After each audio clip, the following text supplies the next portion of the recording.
Welcome to this episode of the Good Leadership Podcast. I'm your host, Charles Good. My guest for this episode is Lida Citroen, who is an executive coach, personal branding consultant, and reputation management expert, helping global executives, entrepreneurs, and thought leaders manage how they are perceived and drive them toward ideal opportunities. This is the second part of my conversation with Lida as we discuss the key takeaways and big ideas of her brand new book, The New Rules of Influence: How to Authentically Build Trust, Drive Change, and Make an Impact. In this episode, we explore the concept of influence. It involves taking decisive action, striking a balance between consistency and adaptability, and embracing diverse perspectives. Additionally, it is crucial to provide unwavering support to those you assist in a dependable and consistent manner, setting the standard for the quality of impact you want to deliver. I hope you enjoy. Welcome to the Good Leadership Podcast, where we engage with esteemed thought leaders and explore research-backed strategies and techniques that empower leaders at every level to achieve meaningful results that drive lasting change. Let's move to the next section, and that's the clarify your how. And that's three great rules. They're about being consistent, being agile, be a storyteller. Let's start with being consistent, because I see this a lot. It's really easy to not be consistent. Why is it so easy not to be consistent?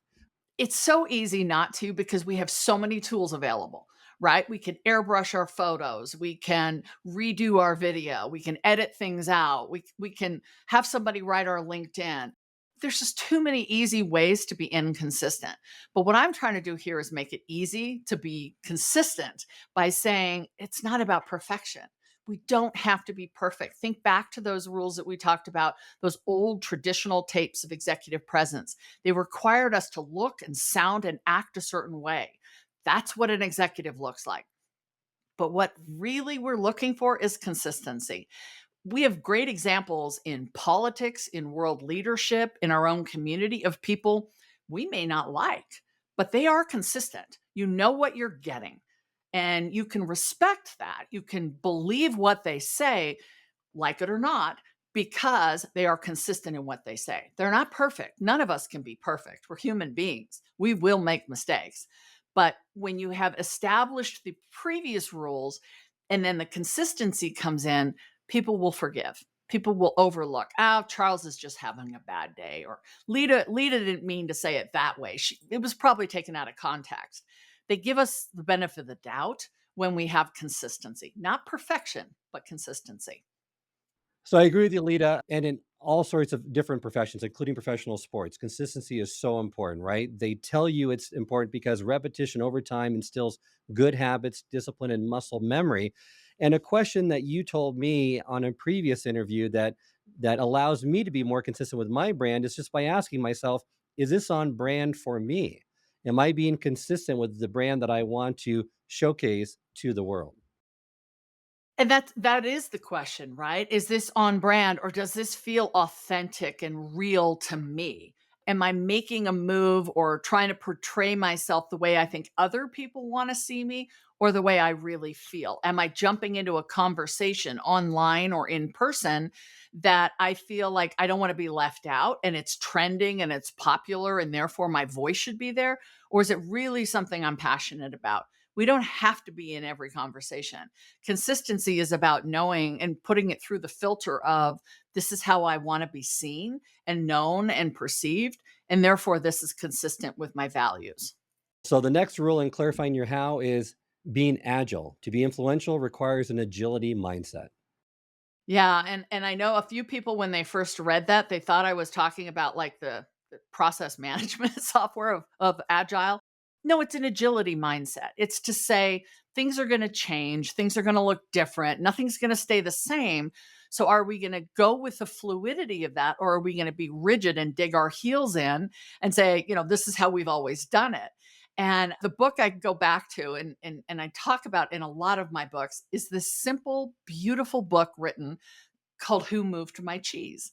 And that's really the idea of the book, right? Is if we're only focused on what we have done before and that it worked before, then we forget that when the cheese gets moved and we're a mouse in that maze, we're not going to find that opportunity. We're not going to find the good stuff unless we're willing to flex. And I think about, March of 2020, when everything that we had planned for and forecasted and budgeted and all these wonderful plans that were written, everything had to change because the world changed and we were caught off guard. And so those leaders and those influence folks with influence who flexed with that and went through the fluidity of that and said, all right, well, this is different. Let's see what this means, are the ones who really thrived.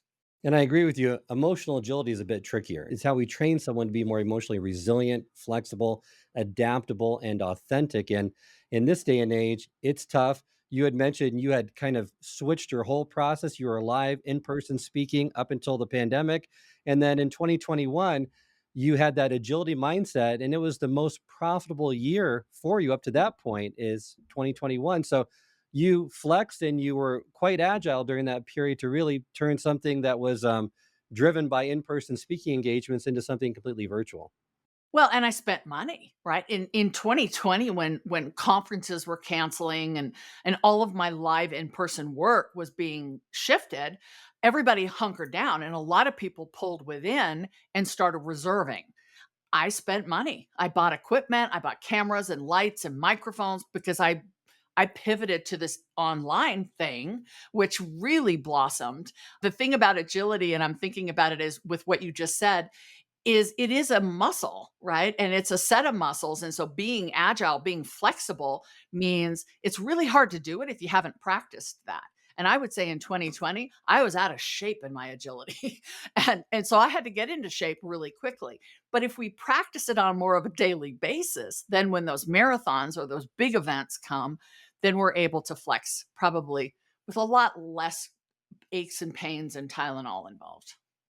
That's critical, and you are right. And so many people flex, and you did it very successfully. So congratulations. In that regard. The next clarifying your how concludes with the rule number 8, and that's be a storyteller to share your why. Here at IMS, we are huge advocates of storytelling. I think that's one of the most underrepresented and undervalued leadership skills that will take an average leader or an individual to something much better, to a great leader. But explain to me, how to be a great storyteller and how that really impacts your influence. I think it's one of those things that also intimidates a lot of people because they see the charismatic, theatrical storytellers and they think, I can't be like that. So my advice here is just learn to frame things in terms of stories. It can be as simple as I want to introduce a new process to my team. So I'm going to relate it to a time that I had to that something was introduced for me and how I navigated that. And you just tell a story about that. We use it to demonstrate, we use stories to persuade, we use it to inform, and we can use it to inspire people. I love storytelling because I love storytellers. People who can teach me something through a story, it'll stick. It just does. And we see that across cultures. How many of us are working globally now? I work in over 30 countries. My ability and my need to be able to take those stories into the culture of the community I'm speaking is paramount. If I'm only sharing American stories and my experience in an American context, I'll lose my audience. But we use stories because we were raised with stories. Whether it was caregivers, our parents, a teacher, somebody read stories to us and told us what is right and what is wrong and what the world looks like through stories. So finding a story to anchor an idea or a point or a vision, it makes it real for other people. Even if they haven't had that exact experience, they can relate to the humanity you're showing in your story. And telling stories also means you have to understand the people that you're serving and their needs. Speaking with elevated or sophisticated language makes the audience feel dumb. Speaking too simplistically may make them question your competence. So a good story must introduce you as an authentic speaker, which I think is critical, and help the audience feel confident in both your vision and your understanding of that topic. Absolutely. And I think that can be oftentimes where we miss the mark is we have, a set of stories and we use those stories all the time, but the audience is looking at us like that story doesn't make sense to my industry or that story isn't what I'm going through with my team. So we have to think about what happened before the chapter before, right? Who is our who? What do they need? Do they need an inspiring story? Do they need something that's going to teach them something or show them something or convince them of something? Where are they in understanding this story? If there's a short story I shared in the book about, having my son, and it's a great story to share with most adults. But if I'm going to speak at a college or university and I share that story to a bunch of 19-year-olds, it may not fall on, with the same impact because they're not of that mindset to be thinking about children and families and what that looks like. So we always have to think about who the audience is to make sure that the story works. And another great insight that you bring up, and it's one of my favorite books as well in storytelling, is Building a Story Brand, author Donald Miller. And just remember, I mean, if there's one thing they remember from this rule, I think for our listeners is a great story is not about you. You are not the hero of your story. It's your people that you're serving should be the hero. You're the mentor, you're the guide, helping them along and achieve and hopefully achieving what they want to achieve.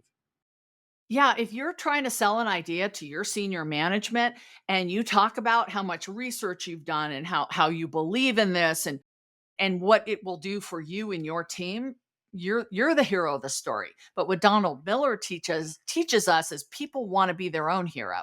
When we read a story, put ourselves in the position of the hero of the story. So when you can make your boss or senior management see how it benefits the company and the growth and them, they become the hero. And then when they say yes, wow, what a smart decision they made. So it's understanding that pivot, and many of us forget that on a daily basis. Let's move now into the locate your where, the final section, and that's about being visible and being a brand or so let's talk about visibility because a lot of people say I don't want to be visible. I just want to build my brand but be in the background. Why doesn't that work? Gosh, I do hear that quite a bit, right? Why can't I just write my code and know people will take me seriously? Because the world just doesn't work that way. It just doesn't. I mean, I wish I had a more scientific explanation, but it doesn't. It's really hard to be influenced by you if I don't see you and hear from you. And that's where the opportunity lies because everyone's voice has merit. Everyone's voice has a place in this world. So coming forward with that, again, it doesn't mean you want to start a nonprofit or a movement or create, systemic change on a global basis, but it can just mean that you want to have more influence on the way that your team is operating or that your company is making better decisions. And in order to drive that kind of change, you have to be seen. We have to see you. Think about Greta Thunberg when she was 15 years old and sat in front of Swedish parliament to talk about how terrified she was of climate change. Could she have done that in a letter to the editor? Maybe. Could she have done that by writing a post on social media? Maybe. But she sat in front of them and looked them in the eyes and had that message. That's the kind of visibility she needed to have to start that conversation in the way she needed to have it. It doesn't have to be that big for all of us, but we do need to see you in order to hear from you. But there's also a difference on the other side really of being seen and being seen as valuable because some people just want to be seen but they're not contributing much in terms of value. And they shall remain nameless. But yes, we see them a lot on social media. Yeah, and we're not talking about neon lights and every other post on Instagram is seeing you. It is about being really intentional. And that's why it all starts with who you are, why you're here, who you want to serve, how you're going to serve, and then you decide where. I have a lot of people who tell me I need to write a book. I want to write a book.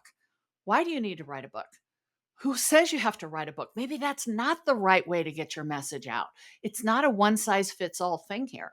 We have to think about all the questions we asked before this to decide who, where, how we're going to be visible. So the final rule is rule number 10, be a brand to make a lasting impact. That's one that you know quite well. Let's first define what a brand is and then maybe go into a few of the tips that they could use to help build their brand. Sure. And I've spent many, many, many years teaching personal branding, reputation management, and online positioning. And brand really is what we work on. And a brand is an expectation of an experience. A brand makes me feel something, believe something about who you are and what you could offer. So it's that perception that we keep talking about here. If I perceive you to be someone who's thoughtful and consistent and credible, I want to listen to you. I want to take under advisement your idea or your recommendation. If I perceive you to be difficult or selfish, maybe I'm reluctant to give you that promotion or give you that high profile project for whatever fears that I have because of my perception. And being a brand means taking ownership of that, recognizing everybody has a brand. You have a brand, I have a brand, whether we do something about it or not. Being mindful and intentional means I'm going to be paying attention to the actions, the communication, and the relationships I have, which tell people something about me. And you give 3 steps that I think are great steps to get people started, and that those steps are: step 1, clarify who you are and what you stand for. Step 2, understand who you want to attract. And step 3, identify your desired reputation, also known as your ideal end state. And really, it maps so clearly to the sections of this book too, because I'm asked oftentimes, am I moving away from personal branding with this idea of influence and voice? And really, it's a blending. And that's why I was so passionate about having Rule 10 be the brand, because we don't build a brand so we have something that sits on a shelf, right? And we go to it and ask, should I post this? Is this consistent with my brand? A brand isn't a thing. It's a belief system. It's a behavior. It's a way that we speak. So why do we do all that? To have influence. So it becomes this ingredient as part of a bigger picture. And when I sort of looked at the architecture of that, I went, well, now it's perfectly obvious. Influence is what we're striving for. Brand is one of the ways we get there.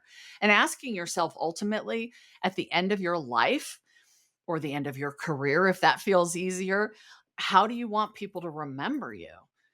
It's a difficult question. It's almost as difficult as asking somebody what their values are, but it's where that truth lies. It's where that realness lies, and where your voice is and your purpose and your passion and all of these juicy things that make you who you are and what the world needs to hear from. So that's why I was really excited to sort of cap off the 10 rules with brand.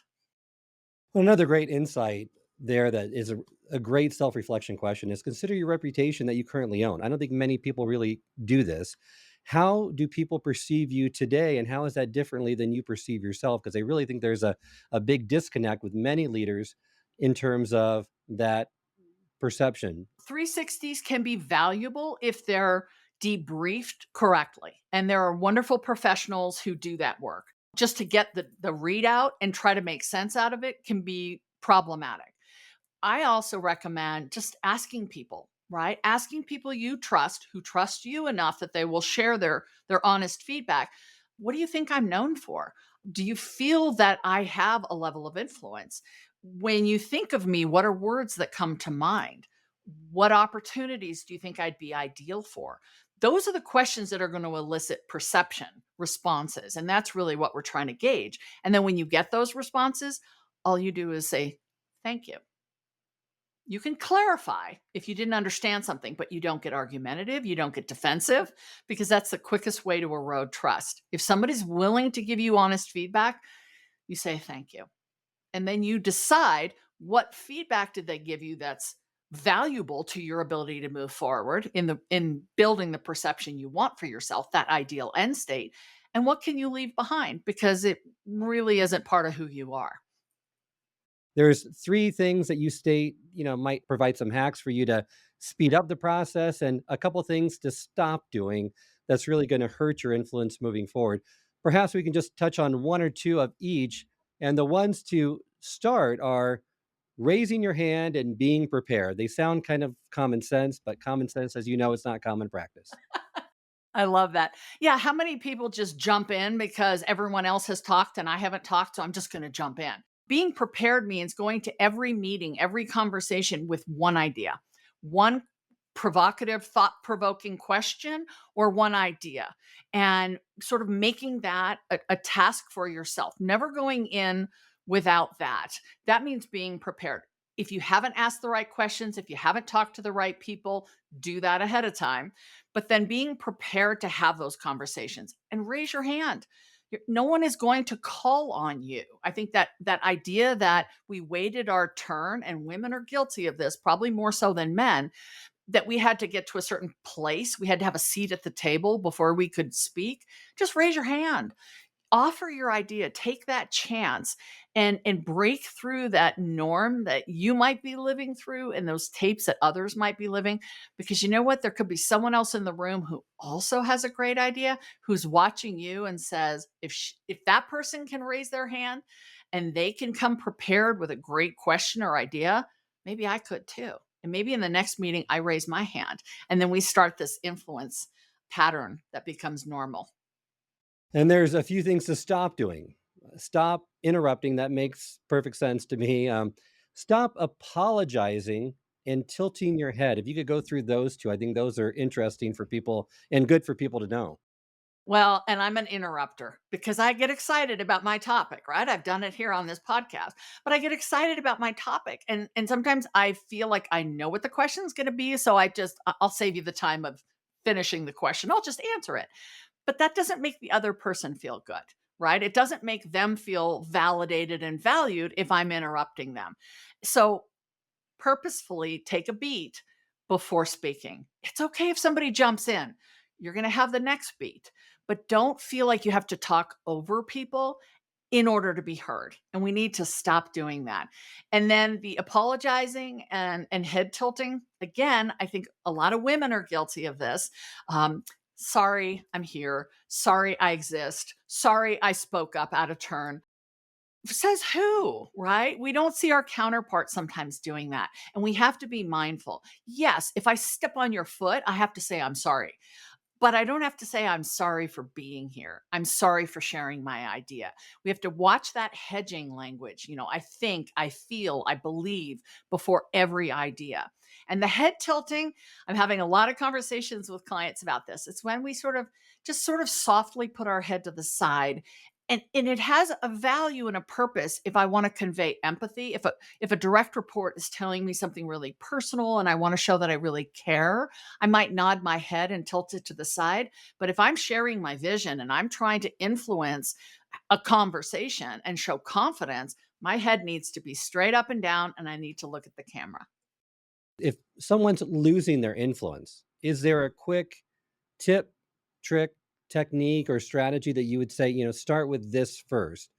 Because it's harder to build it back up once you've lost it. Maybe you've lost credibility, trust, integrity, whatever it is. But is there something someone can do if they're really, wanting to build that back up after it's lost for whatever reason? Yeah, and there are a lot of reasons we can lose influence. And I wish I could say there was a quick, easy fix. It can take a while to repair. It can take a while to get it back. Accountability and ownership is the first start. Somebody says to you, you missed it there. You missed the mark. I'm guilty of this recently. I talk about inclusivity and not using things like, hey guys, to start a meeting when you've got females in the room, right? That's not inclusive. And I put something on social media and I said, ladies and gentlemen, and I looked at the post like the next day and I went, that's not very inclusive because there are people who don't identify as a lady or a gentleman. So I wanted to sort of pull it back and I owned it. I said, I'm sorry. I made a mistake here because this isn't practicing what I preach. That is the quickest way I can think of to get that credibility back.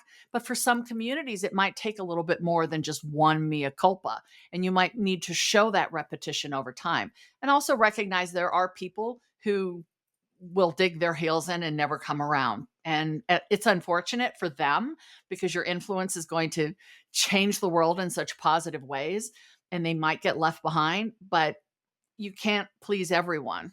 You have to just focus on the people that you want to serve.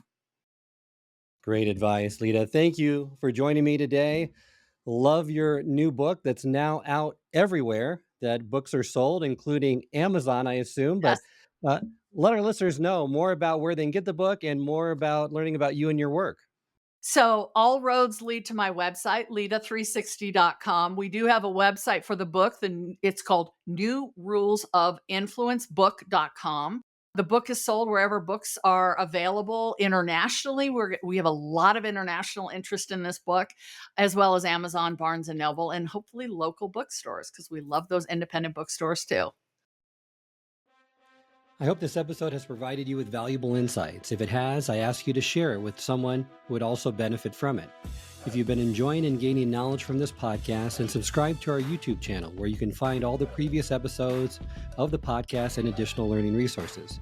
You can also subscribe to the podcast on Apple or Spotify and leave up to a 5-star review.